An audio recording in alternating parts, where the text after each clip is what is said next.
जब कोई बड़ी हस्ती होटल में रुकती है तो उसके बाहर ट्रक क्यों खड़े किए जाते हैं? देश की राजधानी दिल्ली में 8 से 10 सितंबर तक दुनिया के बड़े बड़े लीडरों का मेला लगने वाला है।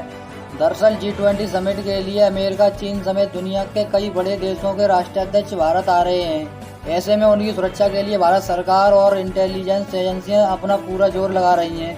इसी कड़ी में आज हम आपको बताएंगे कि कैसे जब कोई बड़े देश का बड़ा नेता किसी होटल में या बिल्डिंग में आकर रुकता है तो उस बिल्डिंग के आसपास ढेर सारी ट्रकों को खड़ा कर दिया जाता है। चलिए जानते हैं ऐसा क्यों होता है और इसके पीछे की खास वजह क्या है। आपको याद होगा पिछले दिनों जब पीएम मोदी अमेरिका के दौरे पर थे तब वो जिस जगह रुके थे उस बिल्डिंग के आसपास कई ट्रकों को खड़ा कर दिया गया था।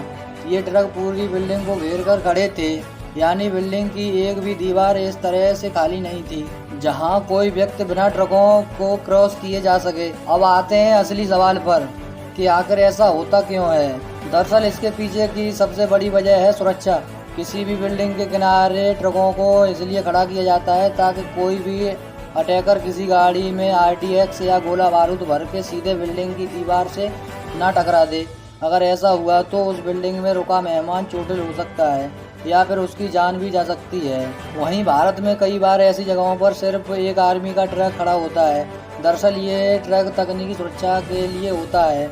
इसमें कई तरह के जैमर लगे होते हैं जो उस खास इलाके की सुरक्षा कर रहे होते हैं। इसके साथ ही इस ट्रक में बैकअप के तौर पर कुछ जवान और आधुनिक हथियार भी होते हैं। भारत में ऐसा तभी होता है जब किसी जगह कोई बड़ी मीटिंग चल रही हो या फिर PM या NSA या किसी राज्य का कोई CM कहीं रुका हो। इसके साथ ही ये सुविधा उन लोगों के साथ भी चलती है जो बड़े अपराधी होते हैं। इन अपराधियों को जब पुलिस एक जेल से दूसरी जेल या कोर्ट ले जा रही होती है तो उनके साथ भी कई बार एक ऐसी गाड़ी चलती है जो तमाम तरह के जैमर्स और तकनीकों से लैस होती है।